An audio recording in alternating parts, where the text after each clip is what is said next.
Boa noite a todos. É um prazer estar com vocês aqui nessa noite. Nós já estivemos juntos presencialmente, né, em algumas ocasiões e agora, né, nesse momento de pandemia, nesse momento de dificuldade, né, que a gente está passando, é sempre bom a gente poder contar, né, com tudo isso ao vivo, né, de novo, né? Pelo menos aqui, né, a gente sabe que existe essa distância, né, entre nós, mas que é uma distância só física, né, que nós estamos juntos aí, né, de coração, estamos juntos, as nossas mentes estão juntos, né, e que nós esperamos continuarmos dessa maneira aí ainda por muito tempo, né. Nós temos certeza de que tudo aquilo que está acontecendo são coisas passageiras, daqui a pouquinho tudo isso vai passar e que nós vamos poder continuar aí durante muito tempo, né, fazendo aquilo, né, que nós gostamos de fazer, aquilo que cabe a nós e aquilo que é bom, né, que a gente faça, né. Nessa noite em especial, a gente tem um tema que eu particularmente acho muito interessante, que é essa questão que nós vamos falar aqui sobre as excursões ao estrangeiro, né? E deixa eu só ver uma coisinha aqui, só um minuto.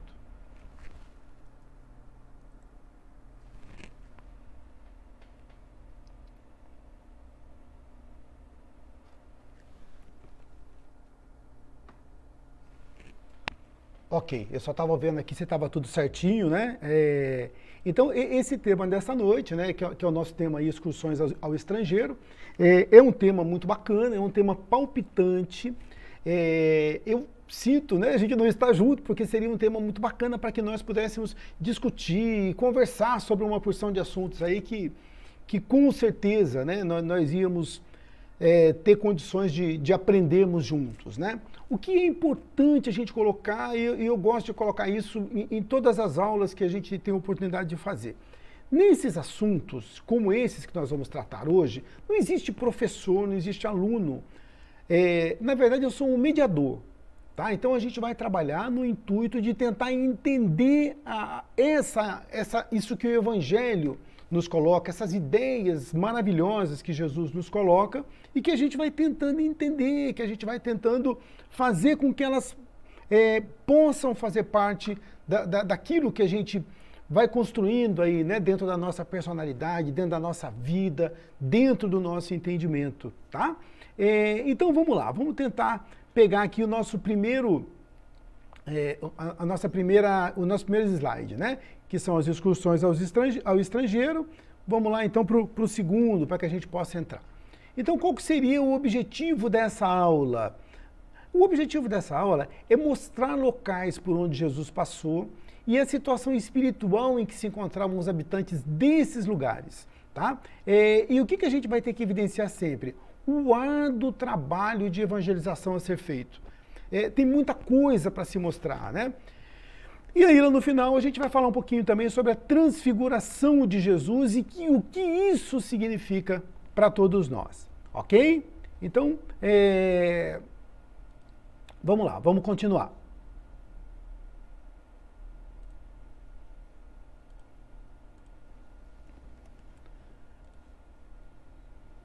Muitos dos seguidores debandaram após Jesus afirmar: meu reino não é desse mundo. Muitos debandaram, né? E por que muitos seguidores debandaram após Jesus afirmar: meu reino não é desse mundo? E aí a gente vai tentar conversar um pouquinho sobre isso. Quando Jesus coloca assim, olha, o meu reino não é desse mundo, a gente tem que entender que muita gente que seguia Jesus, não só os 12, tá? Tinha muita gente que seguia Jesus, uma infinidade de pessoas. E quando essas pessoas entendem que Jesus não está falando sobre o que eles esperavam em muitos casos. Esperavam que Jesus os libertasse do jugo romano. Tá? A gente está na Palestina, Roma vem e invade a Palestina. Então, o que essas pessoas que estão lá esperam? Que Jesus venha e os liberte desse jugo da Palestina. Quando Jesus fala, olha, eu vou ser rei, mas eu não sou rei desse mundo. Tá? O meu reino está em outro lugar. Então, muita gente aí já acaba se decepcionando e fala, poxa vida, mas se o reino dele não é desse mundo, então tá difícil, não é o que eu queria que o reino dele fosse desse. Então, muita gente, né? E aí, o que Jesus faz? Ele pergunta para os 12, e vós, quereis também partir? E aí Pedro vai responder para ele, para onde, Senhor, nós vamos partir? Deixar-te para seguir a quem? Voltar às trevas de onde viemos? Só tu tens a palavra da vida eterna e sabemos que és o Filho de Deus. Olha que interessante. Então Pedro, ele vai dizer, olha, poxa, nós sabemos quem o Senhor é, né? Porque eles já estavam convivendo com Jesus, estavam já conhecendo através daqueles 3 anos de pregação. Na verdade, a gente está no começo aqui, né? Talvez no primeiro ano. Então, mas eles já tinham sentido essa autoridade moral de Jesus, o conhecimento espiritual de Jesus, a liderança, a força. Então eles falam, não, a gente não quer sair daqui, nós queremos continuar com o Senhor. Aí o que ele faz?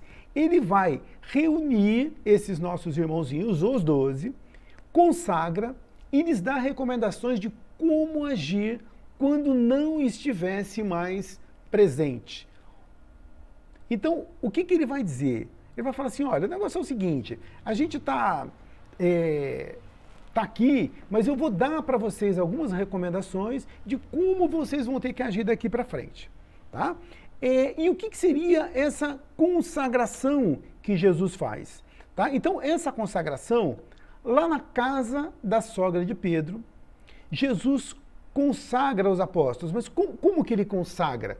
Ele coloca as mãos sobre a cabeça de cada um e transmite poderes mediúnicos para desobsessão e cura. Olha o que Jesus faz. Por quê?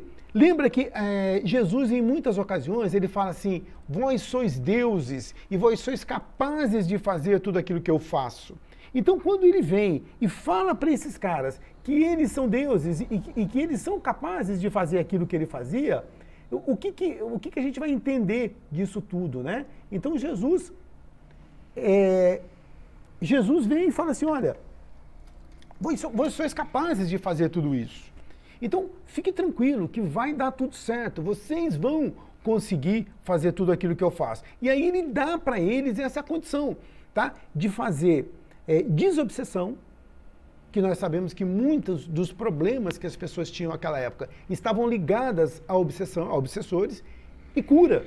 Mas por que cura? Porque, poxa, você imagina, 2000 anos atrás, nós vivemos hoje numa situação onde nós sabemos dos problemas, não no caso de pandemia, tá? Mas normalmente nós já temos muitos problemas de saúde pública, né? Num país como o Brasil, e um país como o Brasil que não é dos mais atrasados, nós estamos no nível intermediário. Se a gente pegar o IDH, tem países mais evoluídos, mas existem países muito mais atrasados que o Brasil. Então, aqui a gente já consegue sentir que a gente tem muito problema de saúde pública. Calcula, naquela época, num país dominado, invadido por Roma. Então, o povo, assim, não tinha recurso para nada. A ignorância imperava. Então, o que Jesus, ele dá aos apóstolos, aos discípulos? Ele dá essa condição também de curar as pessoas, que é aquilo que as pessoas mais precisavam. É muito difícil de eu falar em assuntos complexos para aquela pessoa que está com problema de saúde, para aquela pessoa que está com fome, para aquela pessoa que está passando por necessidades básicas. Então, o que Jesus vem? Ele fala, vamos pegar naquilo que realmente as pessoas precisam. Tá? Não adianta a gente querer aqui passar conceitos muito elevados. A gente tem que tentar colocar aquilo que as pessoas realmente vão entender e aquilo que elas mais precisam. Tá? E aí ele define sobre a missão e estabelece regras rigorosas de conduta. Tá? Ele estabelece regras rigorosas de conduta.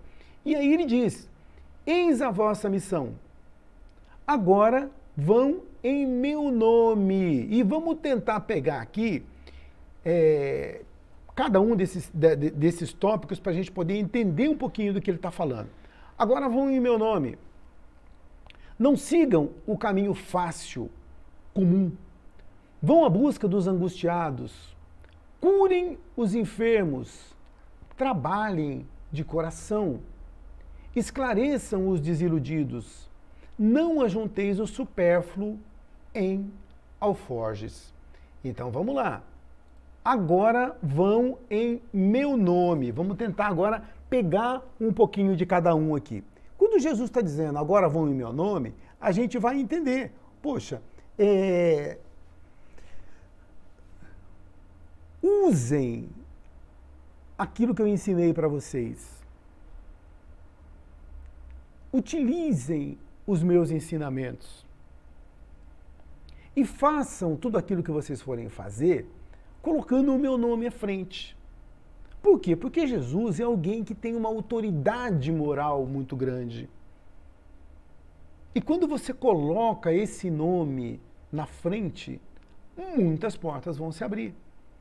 Mesmo a gente sabendo que muitas dificuldades também irão surgir naquele momento. Então, quando Jesus fala, olha, vão em meu nome. Então ele está dizendo, é como se ele dissesse, olha, eu estou junto com vocês. Eu estarei junto com vocês. Eu irei agir no sentido de auxiliar, de ajudar vocês nessa missão. Quando ele fala, no segundo tópico, não sigam o caminho fácil, comum. E aí as coisas começam a complicar um pouquinho. E eu pergunto para você, será que esse caminho fácil, comum, lembra daquela questão da porta estreita, da porta larga e da porta estreita? Então, quando Jesus está falando, não sigam o caminho fácil, comum, ele está dizendo da porta estreita. E eu gostaria agora que você viesse comigo para que a gente pudesse fazer aqui uma analogia, tá? Será que nós estamos fazendo seguindo essas regras de conduta que Jesus colocou para a gente? Será que a gente está seguindo tudo isso? Será que a gente está fazendo as coisas e colocando Jesus à frente? Nós estamos colocando Ele à frente daquilo que a gente está fazendo? Será que nós estamos escolhendo a porta estreita? Ou nós estamos optando pela porta larga? Não sigam o caminho fácil, comum. Olha, vamos estar uma oitava acima, vamos ser um pouquinho diferente, vamos buscar não o que é mais fácil, mas aquilo que é o correto, aquilo que é certo. E eu gostaria que você me perguntasse e que você até me ajudasse aqui no chat, como a Vânia está ajudando, né? Poxa, hoje, 2020, o que é mais fácil da gente seguir? Não que hoje seja mais difícil que antes, tá? O que é mais fácil da gente seguir? O caminho onde a porta é larga, onde a porta é estreita. O caminho das facilidades, o caminho de eu vou porque todo mundo vai, ou é mais fácil eu ser autêntico no sentido de seguir aquilo que Jesus me colocou. Será que a gente está buscando realmente fazer o certo? Será que quando eu chego num momento e eu tenho uma bifurcação, e essa bifurcação, um caminho vai me levar por facilidades e o outro vai me levar por um caminho um pouquinho mais complicado, mas que é o caminho correto? Será que no meu trabalho eu estou seguindo o caminho correto? Será que eu não estou utilizando o meu colega de trabalho, muitas vezes, como escada para eu subir? Será que na minha família eu estou sendo aquilo que a minha família gostaria que eu fosse? Os meus filhos, a minha esposa, minha mãe, aquelas pessoas que convivem comigo. Será que no dia a dia eu sou aquele cara que vem conciliar ou eu sou aquele cara que vem colocar mais fogo e tornar a situação ainda um pouco mais difícil, um pouco mais complicada? Né? Então, puxa, onde que eu estou agindo? O que eu estou fazendo? Né? Aqui a Vânia está dizendo, né, que nós estamos seguindo a porta larga, né, Vânia? Mas não é o correto e nem é o que Jesus nos ensinou, não é o certo. Claro, então a ideia, poxa, se eu estou fazendo a escola de aprendizes e aqui começa uma certa cobrança, não do Carlos, mas da nossa própria consciência. A quem muito foi dado, muito será cobrado. Então, quando eu ainda não tenho conhecimento de muitas coisas, aquele é perdoado. Porque imagina uma criança, como é que eu vou cobrar de uma criança uma consciência de coisas que ela ainda não conhece? À medida que eu começo a aprender e começo a entender um pouquinho mais as coisas, opa, agora eu tenho obrigação comigo mesmo, tá? De buscar fazer aquilo que é correto. E para isso, muitas vezes eu vou ter que abrir mão de algumas facilidades, né? A Vânia está dizendo, o Germalto, né, está dizendo que muito para mudarmos, muito a conquistar em busca da perfeição. Claro, né, Germalto? É isso mesmo, né? E o importante, Germalto, é a gente reconhecer isso. Porque quando eu reconheço que eu tenho um longo caminho a percorrer, fica mais fácil, tá? O Sócrates, todo mundo sabe que eu gosto de filosofia, eu faço parte da turma de filosofia espírita. Então eu gosto sempre de colocar alguns filósofos aqui para a gente poder botar um pouco mais de lenha na fogueira. O Sócrates dizia, só sei que nada sei. O que o Sócrates está dizendo? Ele era o homem mais sábio da Grécia naquele momento. Quando ele reconhece a sua ignorância, ele está querendo dizer que perto daquilo que há para saber, ele não sabe nada. Então, quando eu reconheço que eu tenho uma longa estrada a percorrer, bacana. O duro é quando eu acho que eu sou a última bolacha do pacote e acho que eu sou top, que eu sei tudo. Aí complicou. Então é importante mesmo que a gente tenha essa condição, mas assim, não que nós não nos acomodemos nessa condição. Olha, eu sei que eu tenho muito a aprender. E isso não é algo que eu deva ficar justificando os meus erros, por causa da minha condição. Então eu tenho que trabalhar, e eu vou até me perdoar em algumas ocasiões, porque eu não sou perfeito, mas nós temos que entender que é importante que a gente trilhe esse caminho, né? Para que a gente possa trabalhar, Vânia, a nossa reforma íntima, né? Então, a reforma íntima é isso. O que é a reforma íntima? É eu ir arrumando aquilo que lá dentro a gente tem que corrigir. Olha que interessante. Quando você pega um rio, o que boia nesse rio? Vai boiar aquilo que está no fundo, né? E em um determinado momento se desprende lá e boia. Se você quer saber quem você é por dentro, eu faço esse teste, às vezes eu fico assustado, tá? Mas vamos lá. Quando você está sozinho com você mesmo, tá? Então eu estou lá na minha casa, na hora que eu vou dormir, apagou a luz, a esposa já se deitou, porque se a esposa estiver acordada não tem sossego na casa, né? Mulher fica mexendo para lá, mexendo para cá, né? Mas quando a mulher deita e vai dormir, as crianças dormem, para aqueles que têm criança, aí você vai se deitar e ali demora às vezes uns 15, 20 minutinhos, dependendo de como foi o dia, para que a gente durma. Ali é você com você. O que está boiando nesse rio? O meu inconsciente é o fundo do rio. O consciente é aqui a superfície. O que está boiando? O que está boiando, o pensamento que está vindo, é o que está guardado lá dentro. Quando você está sozinho com você mesmo, meditando, refletindo, aí é o pensamento que vem. Então, fique na posição do observador. Faz de conta que você está se observando e fala, puxa, olha que pensamentos que estão vindo. É isso que está lá dentro. Então a reforma íntima é o dia que a gente sentir que os pensamentos que estão vindo à margem, vindo à tona, aliás, eles são pensamentos melhores. Então aí a minha reforma íntima está sendo feita. Enquanto eu não consigo fazer isso, vamos no Aristóteles agora. Aristóteles vai dizer, a virtude é um hábito. Então o que eu vou fazer? O pensamento ruim está vindo, mas eu estou tentando mudar e fazer com que a atitude seja boa. Até que eu me acostume, eu me habitue a fazer as coisas da melhor forma. Então, essa é a questão. Então, nós não estamos nessa primeira parte, a maioria de nós estamos nessa segunda. Vem o pensamento ruim, mas a gente vai tentar trabalhar o nosso autocontrole para que a gente possa fazer a coisa da forma correta. Tá? Estão dizendo aqui, nosso lar é a primeira porta estreita, difícil, todavia gratificante. Marli, quer saber quem é o Carlos, esse que vos fala?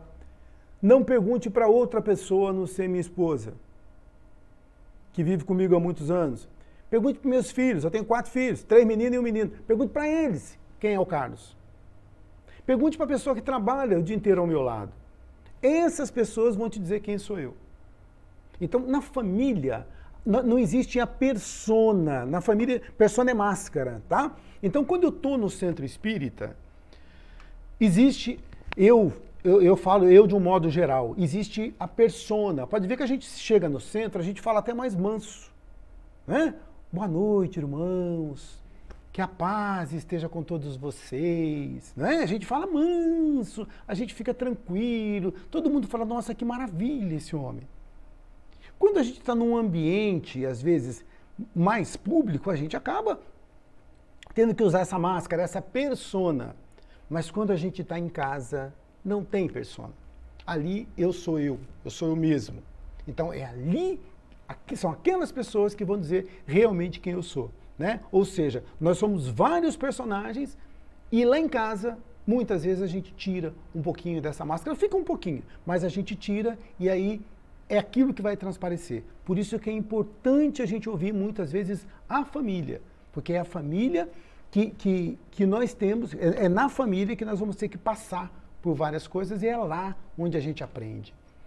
Depois Jesus vai dizer, vão à busca dos angustiados. E aí, quando eu fico pensando, vão à busca dos angustiados, será que eu estou sendo alguém que estou dando pelo menos ouvido àquele que está angustiado? Poxa, por que eu vou dar ouvido? Por que eu busco o angustiado? Na verdade, eu não busco, mas e quando ele me procura? Tá? Vamos trazer aqui para 2020, a gente acaba não procurando o angustiado. E quando o angustiado me procura? Será que eu estou parando, eu estou ouvindo um pouquinho, eu estou olhando no olho do angustiado? E quem que pode ser esse angustiado? Pode ser alguém da minha família. A gente vê tantos casos hoje de suicídio. 2016, se eu não me engano, foi a primeira vez na história da humanidade, a partir de 2016, nós passamos a ter mais suicídios do que homicídios no planeta Terra. Foram 600 mil homicídios. Quase que uma São José dos Campos. E 800 mil suicídios. Por quê? Angústia, depressão, tristeza, solidão, abandono. Quanta coisa faz com que as pessoas cheguem nesse nível. E muitas vezes 1 minutinho da nossa atenção pode mudar um quadro. 1 minutinho da nossa atenção pode fazer com que uma pessoa veja as coisas de uma outra forma. E muitas vezes a gente não precisa falar nada, basta ouvir. Como é difícil encontrar alguém que esteja disposto a ouvir. Muitas vezes a pessoa vem contar pra gente alguma coisa e a pessoa fala assim, olha, eu tenho um filho que está muito triste. E a gente vira para a pessoa e fala assim, eu também tenho um primo também que anda muito triste. Então, esse é meu filho, ele está desempregado. Você fala, nossa, o meu também está numa situação difícil. Pronto. Como é que essa pessoa vai desabafar comigo? Porque eu também estou querendo contar. Então, eu até posso contar, mas vamos ouvir primeiro o que ele tem a dizer. Em muitas ocasiões, se você chegar para alguém e falar assim, olha, eu moro em São José. Vamos supor que eu estou lá em São Paulo. Eu chego para alguém e falo, eu moro em São José. O cara fala, eu moro em Ribeirão Preto. Ah, São José é bacana, Ribeirão também é. Pô, me conte como é que é a sua vida, me conte como é que é. Demonstre interesse para aquilo que a pessoa está querendo falar. Às vezes, só ouvir já é bacana, já é importante a gente conseguir ouvir uma pessoa. Então, quando ele está falando nesse sentido, é interessante a gente ouvir, né? A Vânia está dizendo aqui que ouvir... deixa eu só voltar aqui um pouquinho, peraí. Ouvir é fundamental, por vezes mais importante que qualquer fala. Exatamente, Vânia. É por aí. É a gente ouvir, né? Porque às vezes a gente desata a falar e não resolve nada, né? Estão colocando aqui a questão da depressão também, né? E é por aí, né? A gente tem que entender que todas essas coisas fazem parte desse mundo moderno, desse mundo que nós vivemos hoje. né? E inclusive pode acontecer com a gente mesmo, né? Então vamos lá. Curem os enfermos. Aí você pode até falar, puxa, mas por que Jesus está dizendo para eu curar os enfermos? Não, Jesus está dizendo para os apóstolos, tá, mas a gente está tentando ser discípulo de Jesus, nós estamos tentando também trilhar esse caminho. Então, curem os enfermos. Tá, legal, você vai dizer, eu não sou médico, como é que eu vou curar enfermo? E quem está falando que é enfermo físico? Né?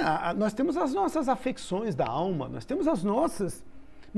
Aliás, hoje nós somos muito acometidos por doenças psicossomáticas. Psico, né? Psique, soma é corpo. Então, são doenças que nós temos na mente e que acabam refletindo no corpo. Terminou com it, tá? Não todas, mas a maioria delas. Terminou com it, muitas delas são psicossomáticas. Gastrite, artrite, tudo isso aí nós que estamos criando na nossa cabeça. Então, muitas vezes eu estou muito estressado, de repente começa a doer o estômago. Eu estou muito agitado, eu estou numa correria muito grande, eu estou trabalhando demais, pressão alta, não é assim? Então, eu começo a ter essas coisas. Então, a doença, muitas vezes, ela surge aonde? Ela surge na mente. E ali, ela vai passar para o corpo físico. Então, poxa, cure os enfermos. Beleza, eu não sou médico, fisicamente falando, mas eu posso, através de ouvir, através da orientação à luz do Evangelho, muitas vezes eu posso fazer muito por essas pessoas. E aí ele vai dizer também aqui pra gente, trabalhem de coração. Trabalhem de coração. Por que trabalhem de coração? Porque muitas vezes a gente está fazendo as coisas por fazer. Então é importante que a gente faça as coisas com amor, com vontade. Paulo, ele dizia, quando a gente pega aquela carta de Paulo aos Coríntios, ele vai dizer assim, ainda que eu pegasse os meus bens e desse aos pobres, mas se nisso não tivesse amor, de nada valeria. Peraí, eu peguei tudo que eu tinha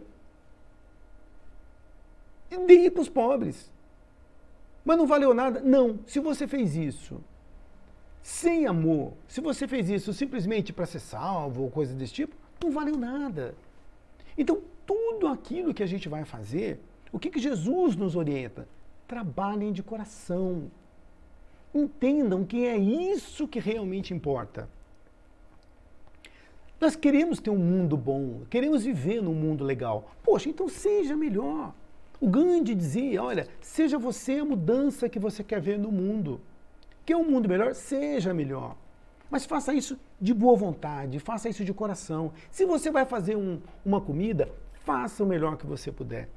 Se você vai fazer uma leitura, faça o melhor que você puder. Se você vai fazer um trabalho, por mais humilde que seja, faça o melhor que você puder. Veja bem, eu não estou dizendo para você fazer melhor do que o teu vizinho. Eu não estou dizendo para você fazer melhor que o teu colega. Eu estou dizendo faça o melhor que você puder. Eu não quero saber se o meu trabalho é melhor ou pior que o da Vânia, mas aquele trabalho é o melhor que eu posso fazer. Isso é de coração, né? Para a gente fazer aquilo que a gente pode fazer de melhor. Esclareçam os desiludidos. Né? Esse esclareçam os desiludidos, ele tem muito a ver com o que nós falamos até agora. Né? O que é desiludido? É aquele que está angustiado, aquele que não tem mais ilusão. Né? Ou seja, aquele cara que já não está acreditando em muita coisa. Então, ajude esse cara, né? Esclareça aquele cara. E não ajunteis o supérfluo em alforjes. Rapaz, não ajunteis o supérfluo em alforjes. Será que essa questão a gente poderia pensar? Será que hoje nós fazemos isso? Né? Será que nós estamos vivendo uma vida dentro daquilo que a gente precisaria viver? Ou a gente está vivendo ou tentando viver com mais do que a gente precisaria? Será que aquilo que eu estou fazendo, sabe, só para a gente tentar entender, eu crio muitas necessidades, E aí, por causa dessas necessidades que eu criei, eu sou obrigado a trabalhar igual um doido para manter um padrão que eu não precisaria ter.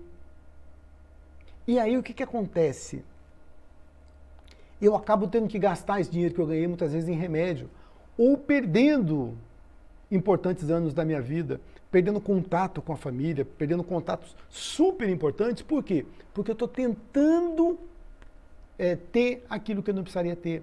Supérfluo. Ninguém está dizendo do básico, ninguém está dizendo de uma casa para você morar, ninguém está dizendo daquilo que é básico, de um carrinho para a gente andar, né? Daquilo que... Não, nós estamos dizendo do supérfluo. E aí, quem é que pode dizer o que é supérfluo para você? É você. Quem é que pode dizer o que é supérfluo para mim? Só eu, ninguém mais é capaz de dizer. Porque, de repente, se eu achar que um barco, para eu, um iate é importante, é importante. Entendeu? Então, será que eu estou conseguindo fazer isso? E aí Jesus, ele ainda vem com outra questão, ainda fala assim, ó, não se iludam com luxos. Não se iludam com luxos. Porque muitas vezes a gente fica achando que tudo isso vai favorecer, vai melhorar a nossa vida e não melhora. Olha o exemplo que Jesus nos dá.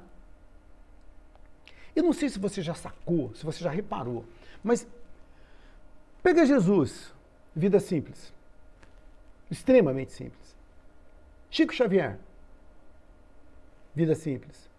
O Chico ganhou uma fortuna com os livros dele, doou tudo.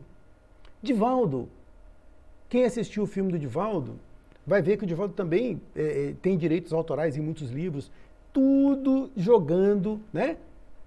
Fazendo bem para as pessoas. Madre Teresa.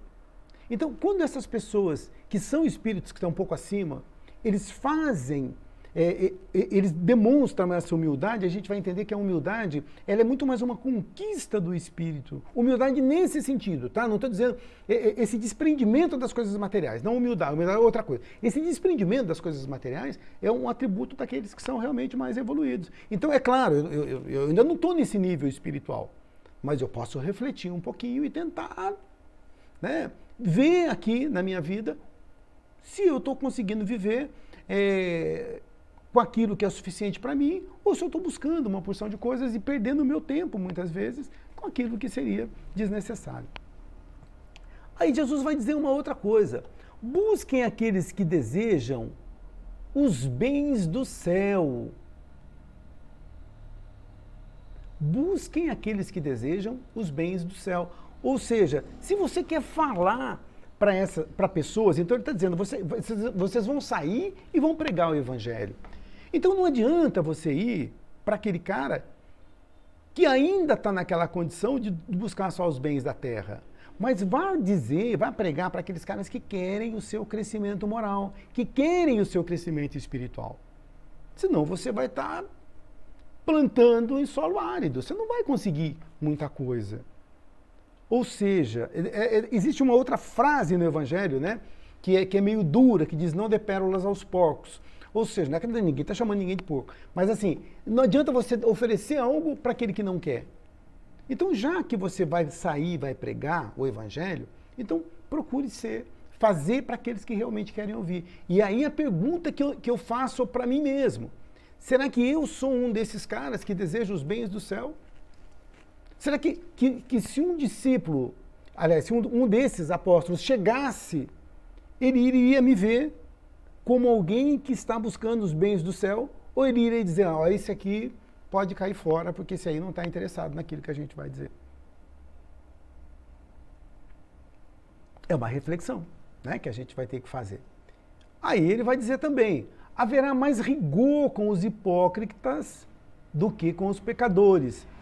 Se a gente tivesse numa aula presencial, eu ia botar vocês numa saia justa agora e ia perguntar, o que é hipócrita? Né? O que é hipócrita? Hipócrita é aquele cara que sabe e não faz. Né? Quando a gente traduz o termo para aquilo que a gente está usando aqui. Entendeu? Então o que Jesus está querendo dizer com hipócrita? É aquele cara que sabe do que tem que ser feito e não faz. E ainda pior, fica de olho nos outros e colocando defeito naquilo que o outro está fazendo e dizendo, ó, tá vendo? Ele não está fazendo isso. Mas ele também não faz. Então, haverá mais rigor com os hipócritas do que com os pecadores. Ou seja, crítica construtiva. E não a gente fazer a crítica pela crítica. A crítica só para derrubar o cara, né? Então é bom que a gente faça a crítica, mas de forma construtiva. E antes de eu criticar você, eu tenho que fazer a minha autocrítica, para ver também se eu não estou, né, pisando na bola, né, nesse sentido. Sereis entregues a seus tribunais e sereis açoitados.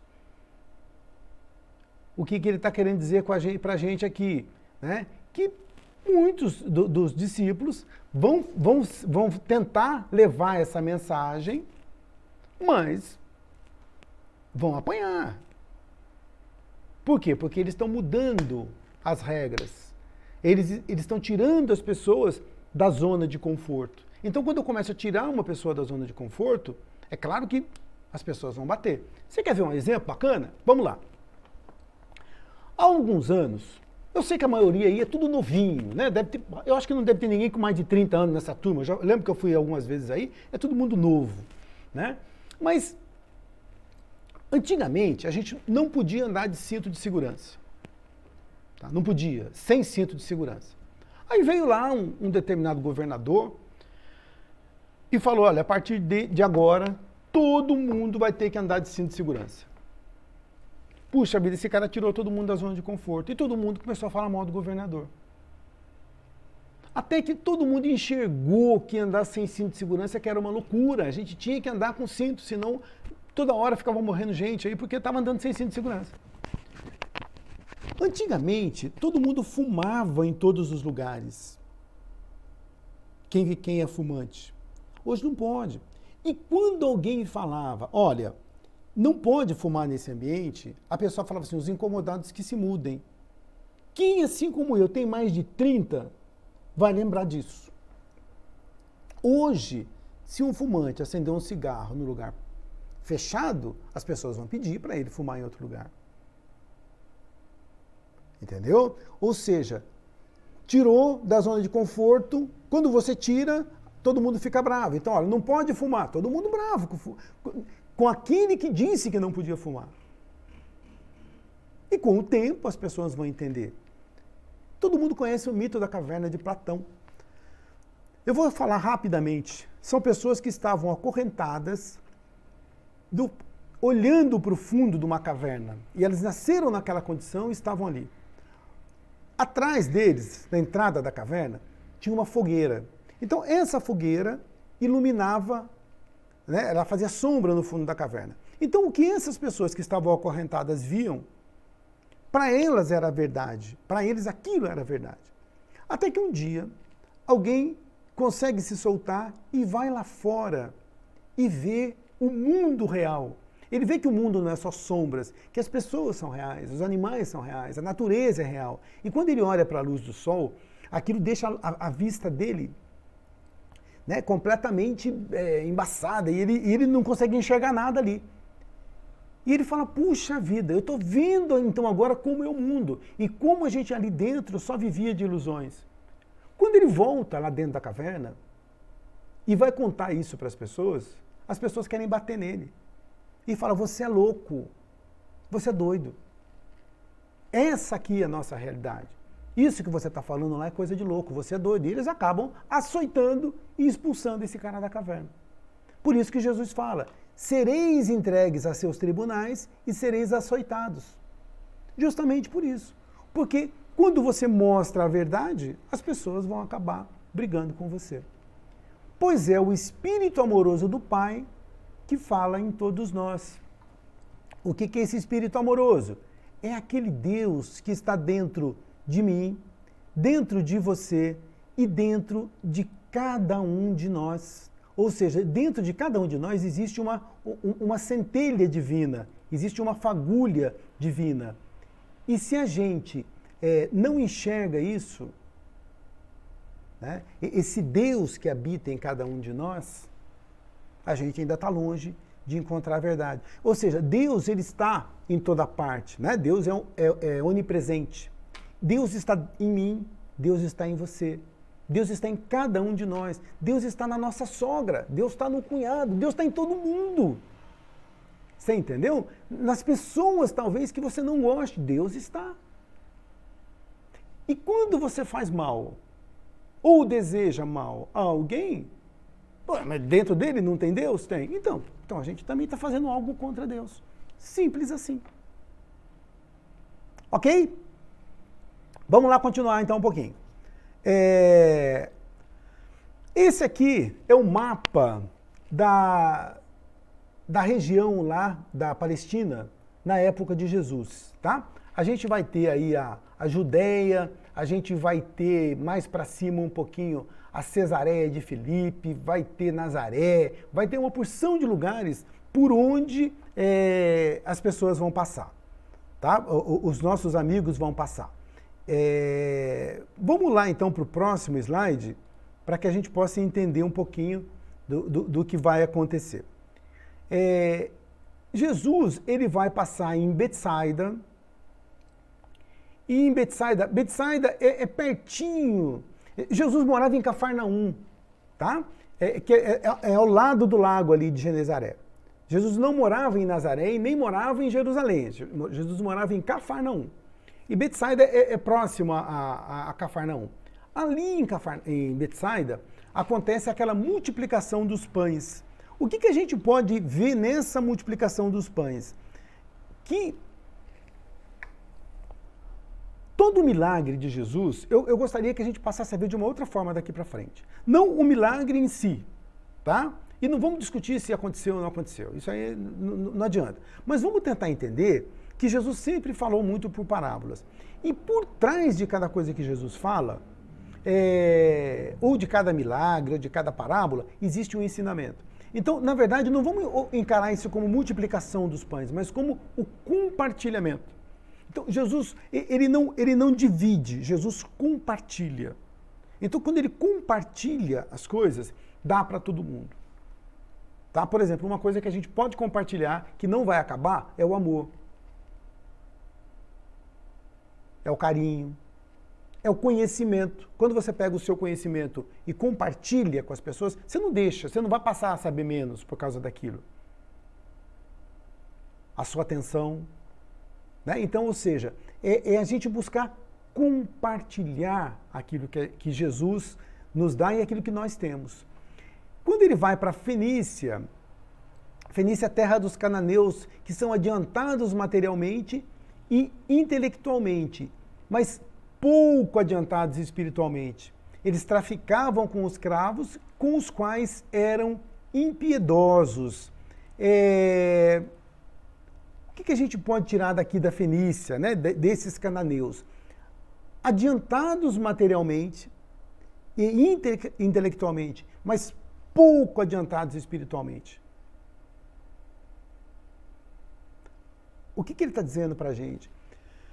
Que o conhecimento intelectual, muitas vezes, não é acompanhado pelo crescimento espiritual, pelo crescimento moral. É simples, é só a gente observar a situação do mundo. Pessoas com muito conhecimento intelectual, mas que às vezes estão lá fazendo coisas que não são bacanas, moralmente. Então, esse nosso conhecimento, ele tem que caminhar. Quando eu tenho muito conhecimento e não aplico, eu sou um intelectual. Quando eu tenho algum conhecimento de vida principalmente, e aplico, eu estou caminhando para sabedoria. Então a diferença entre um sábio e intelectual é mais ou menos essa. O intelectual tem muito conhecimento, mas muitas vezes ele não bota aquilo em prática, ele não aplica. E o que é sabedoria? É o conhecimento do espírito, que muitas vezes vem travestido até de uma falta de embasamento intelectual. Mas aquela pessoa mostra, às vezes, muito conhecimento no campo espiritual. E o que acontecia lá na Fenícia era justamente isso, né? Eles traficavam com escravos com os quais eram impiedosos. Outra coisa que a gente vê aqui, em Tiro e Sidom, Homens valiam menos do que bestas nos campos. Eram atrelados aos arados, sem repouso, ao peso do chicote. Os mais fracos eram jogados para morrerem de fome. Escravos tinham os olhos furados para não fugirem. Gente, é interessante isso, né? Você vê aonde que chega a espécie humana, né? Onde que nós, aliás, a gente estava lá, né? Muitos de nós estávamos lá. Às vezes a gente brinca e fala, rapaz, joguei pedra na cruz, porque a gente sabe que fez alguma coisa, né? E qual que é a nossa melhor versão? Eu não sei se eu vou te decepcionar, mas é essa. É essa. A gente nunca teve uma versão melhor do que essa que a gente tem hoje. Então, lá atrás, você imagina, homens valem menos do que bestas nos campos. Olha, isso aqui na época de Jesus. Eu vou contar para você o que acontecia aqui no Brasil, na época da escravidão. A escravidão acabou faz 130 anos no Brasil. 130! Pega dois caras de 65 aí que tá entrando na meia idade, soma a idade dos dois, é isso, foi ontem, em termos históricos. Você sabe o que acontecia se você fosse um senhor de engenho e eu fosse outro? Tá? Eu era um fazendeiro, você era outro. Você tinha um escravo. Você sabe o que acontecia se eu, Carlos, matasse o seu escravo? Sabe o que acontecia? Não, eu tinha que te dar outro. Só. Eu tinha que repor o seu escravo, ou seja, como se fosse um animal.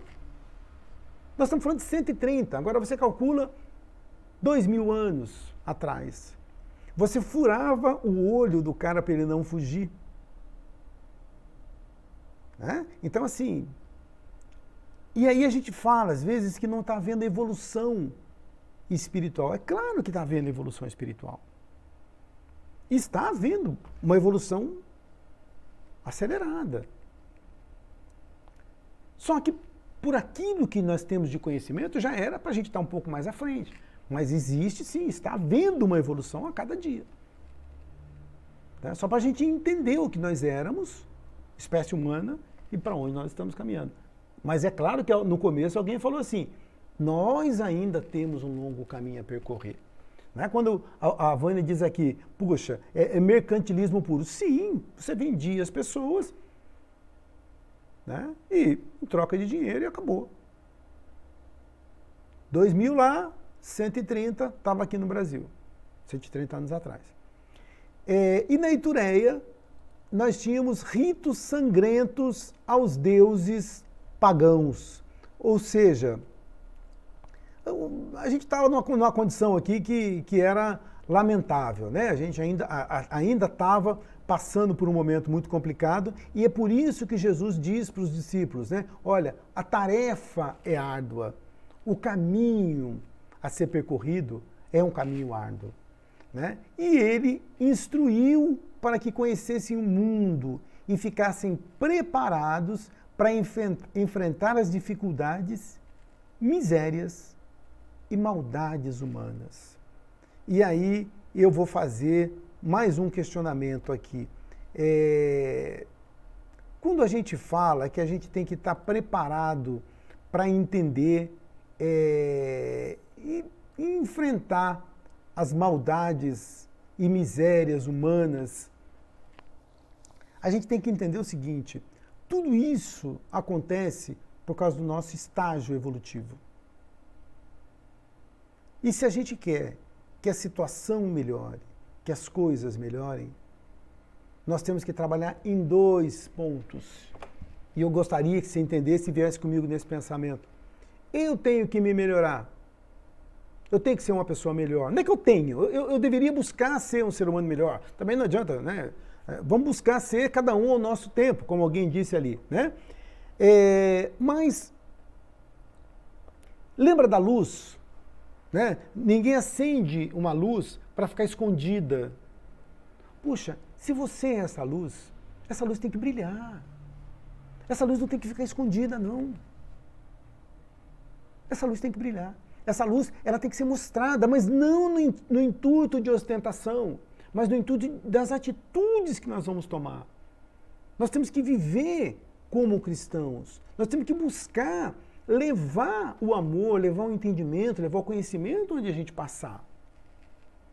Através de atitudes. Não adianta a gente chegar e ficar falando, ninguém vai querer ouvir. Mas através das nossas atitudes de correção, de boa conduta, a gente tentar levar isso. De caridade, de amor. Entendeu? Porque nós sabemos que essas misérias e maldades humanas, elas existem em nós, por isso que eu falo que nós temos que melhorar, e em todos de uma certa forma. Então aquilo que eu aprendo, eu me melhoro e faço e vou tentando passar. Então, o que nós estamos dizendo aqui? Não esconda a luz debaixo do alqueire. A gente vai ser responsabilizado não só pelo mal que fez, mas pelo bem que deixou de fazer. Senão a gente está sendo omisso. Tá? Então é importante que a gente entenda todas essas coisas também. Tá? Agora vamos lá para a cena do Tabor. Né? O que aconteceu lá no Tabor? Deixa só eu ver aqui o que o povo está dizendo um pouquinho, antes da gente partir, né? O Pedro Chagas está falando grande Carlão, mas o Pedro Chagas é meu irmão, então não pode levar em consideração o que ele está falando, né?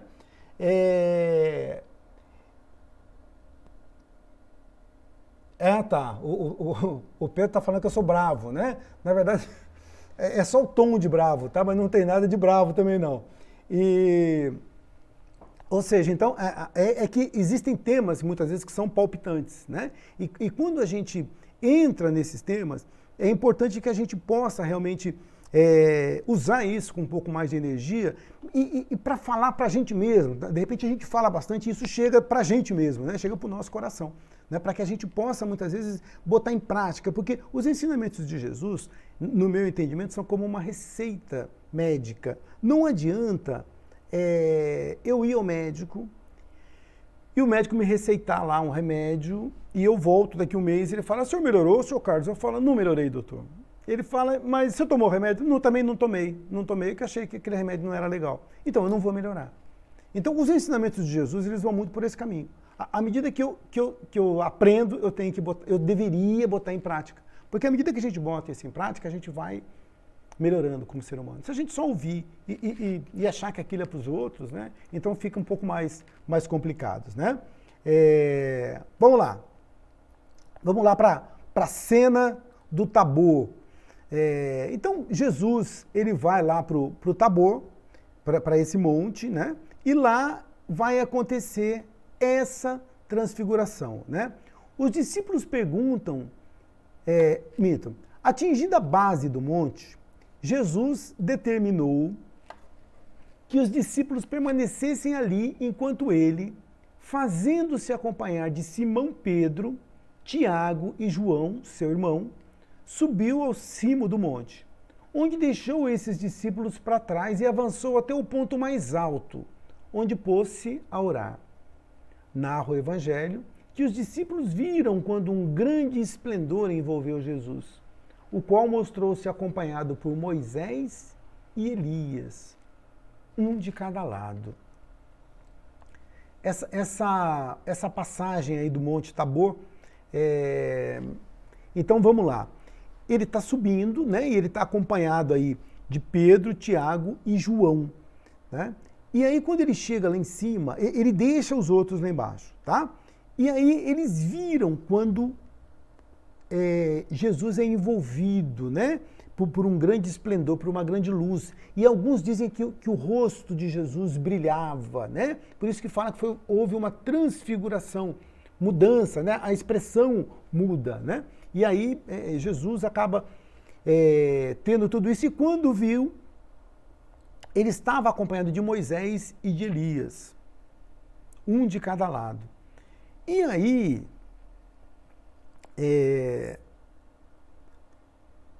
o que será que isso está tentando dizer? Né? Elias seria aquele precursor. Primeiro, Moisés foi o que começou tudo isso, né? O cristianismo tem as suas bases vindas lá do judaísmo. E eu acho interessante que Moisés, ele pega um terreno muito duro ainda. Para você ter uma ideia, Moisés está 3.300 anos de nós, 1.300 anos antes de Jesus. E Moisés é obrigado a dizer para as pessoas, olha, não pode matar o coleguinha, ou seja, não matarás. Olha o nível de elevação moral que nós estávamos há 3.300 anos. Olha, não pode matar um amiguinho, não pode roubar as coisas do amiguinho, não pode... você tem que cuidar da sua mãe, você tem que cuidar do seu pai, você não pode deixar num canto lá para morrer. Então, nós estávamos no momento de Moisés ainda na infância da humanidade, e isso 3.300 anos atrás.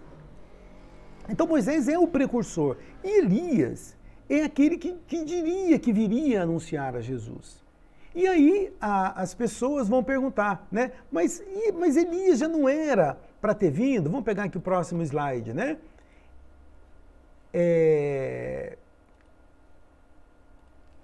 Os discípulos perguntam se Elias viria anunciar a vinda do Messias. E ele responde, Elias já veio, mas não o reconheceram. Nesse momento, a gente vai tentar... Pô, então quem era Elias? Né? Eu dou um doce para quem possa adivinhar. Né? Então, o Elias era o João Batista. Veio e não foi reconhecido. Elias teve uma passagem antes, que vocês já viram na escola de aprendizes, que ele acaba matando muitos soldados. Né? Vocês já viram, nós não precisamos repetir aqui. Então agora ele resgata isso como João Batista sendo decapitado. Mas quando Jesus fala, Elias já veio, mas não o reconheceram, olha, aqui ele está botando mais uma condição, ele está corroborando com a ideia das vidas sucessivas. Ou seja, tudo que se o Elias faz, você também faz. Então, olha que interessante. Então, muitas vezes, no detalhe, na sutileza, é que a gente vai sentir os ensinamentos de Jesus. Ou seja, são nos pequenos detalhes que a gente nota isso. Então, ele está dizendo para a gente aqui da continuidade das vidas. E é simples a gente observar, porque olha como nós éramos naquela época. E hoje a gente tem uma sociedade que, apesar de acontecer ainda muitas coisas que não deveriam acontecer, mas a gente já está num grau de evolução bem maior. Vocês não acham? Vocês concordam comigo que a gente já está um pouquinho mais evoluído, né? Então a gente já vem crescendo bastante nesse aspecto. E um dos responsáveis para que a gente tenha crescido é Jesus, com certeza. E à medida que a gente vai seguindo aquilo que ele colocou para a gente, que a gente vai buscando os seus ensinamentos, com certeza a gente vai ser melhor. E aí, para a gente fechar a conta, nós estamos numa mudança de era, só para a gente poder fechar isso. É claro isso quando a gente observa o mundo, que nós estamos numa mudança de era. Planeta de prova, mundos primitivos, planeta de prova e expiação, estamos passando para o mundo regenerador. Mas, além disso, mudança de era. A história se divide em antiga, moderna, antiga, medieval, moderna e contemporânea. Também está mudando isso aí. Daqui a pouco vai chegar alguém, daqui a alguns anos, e vai falar assim, olha, lá no ano 2000, 2010, por aquela época lá, tem uma mudança, tá? A gente deixou de estar naquela era que a gente estava, aí vai ser dado um nome para essa fase contemporânea, que contemporânea é o nosso tempo, né? Sempre é o atual. E aí nós vamos entender que a gente mudou a era. Será que a gente vai ter tempo? Porque dizem alguns, eu não gosto muito do negócio de data, porque é meio complicado, mas dizem que a gente está no finalzinho desse mundo de provas de expiação e entrando no mundo regenerador. A pergunta que eu queria deixar aqui é a seguinte, será que vai dar tempo de eu desencarnar, a gente sabe que tem uma fila grande lá do outro lado, e voltar, e aqui ainda vai estar mundo de prova e expiação, ou já vai estar regenerador? Se estiver regenerador, eu tenho que estar apto a ficar aqui. Porque senão é a mesma coisa de você pegar um aluno do nível médio e botar ele no ITA, ele não vai acompanhar. Então eu espero que quando eu e nós todos voltarmos aqui da próxima, a gente esteja preparado para viver num mundo regenerador. Porque senão a gente vai ter que procurar um lugar que esteja adequado ao nosso grau de evolução. E Jesus já deu para a gente, né, a base, a condição para isso. É só a gente tentar seguir tudo isso. né? Ou seja, aqui quando a gente fecha o nosso último slide, assim como os discípulos, devemos também nos instruir? É uma pergunta que eu estou colocando para vocês aqui, né? Assim como os discípulos, devemos também nos instruir? E uma outra pergunta que eu vou colocar para que a gente possa fechar. Nós estamos vivendo realmente o cristianismo? Nós estamos vivendo o cristianismo? Será que nós realmente somos cristãos? Perguntaram para o Gandhi uma vez, que Gandhi ele conheceu o Evangelho e ele disse que se perdesse todo o Evangelho de Jesus, mas restasse o Sermão da Montanha, ainda assim a gente não teria perdido muita coisa, porque o Sermão da Montanha resume os ensinamentos de Jesus. E aí perguntaram para o Gandhi se ele não queria se tornar cristão. E a resposta dele, ele falou assim, olha, eu poderia ter me tornado cristão, mas eu não conheço nenhum cristão. Eu vou deixar aqui uma pergunta no ar. Se a gente tivesse a oportunidade de conhecer o Gandhi, o Gandhi está conhecendo lá a Vânia, a Rosângela, a mim, ao Ricardo, a todo mundo. Será que ele estaria conhecendo um cristão?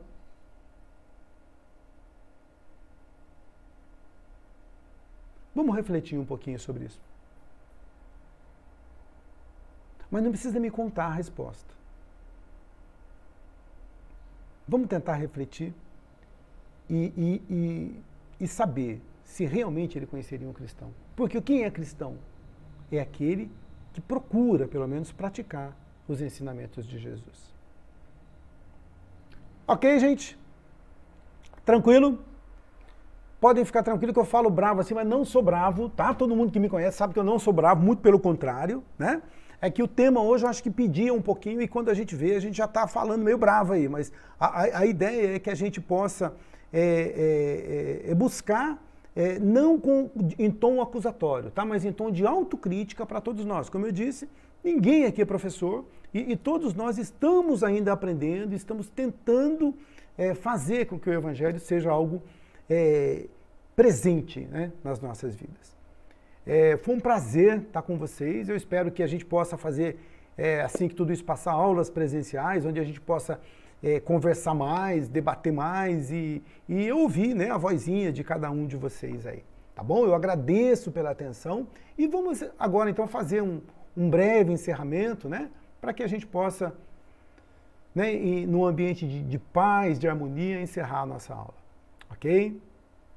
Vamos agradecendo então mais uma vez a toda a espiritualidade, por mais essa oportunidade que nós tivemos de refletir um pouquinho sobre os ensinamentos de Jesus, sobre tudo aquilo que ele disse àqueles que o seguiam, e que sem dúvida nós trazemos também para a nossa vida, para a nossa mente, para o nosso dia a dia. E nós esperamos, Mestre querido, que o Senhor nos dê sempre forças, nos abra o entendimento, para que nós possamos seguir os seus caminhos, mesmo que os seus caminhos muitas vezes sejam a porta estreita, não sejam aquela porta das facilidades, mas que nós tenhamos forças e discernimento para levar o seu Evangelho, principalmente nas nossas atitudes, mesmo tendo consciência de quanto nós ainda somos pequenos, quanto nós temos a aprender, quanto nós temos a evoluir.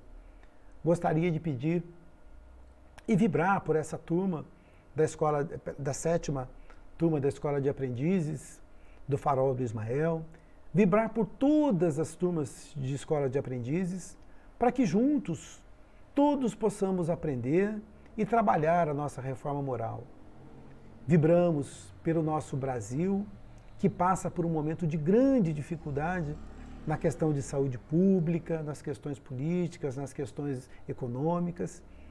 Vibramos pelos nossos governantes, vibramos por todos aqueles que se encontram doentes, por todas as enfermidades, além também do coronavírus, mas além de todas e tantas enfermidades que nós temos. E pedimos, com a permissão de Deus e de Jesus, por cada um de nós, pelas nossas famílias, pelas pessoas a quem amamos. Dessa maneira, Nós agradecemos por essa oportunidade de termos estado aqui conversando e pedimos permissão para encerrarmos a nossa aula dessa noite. Que assim seja, graças a Deus.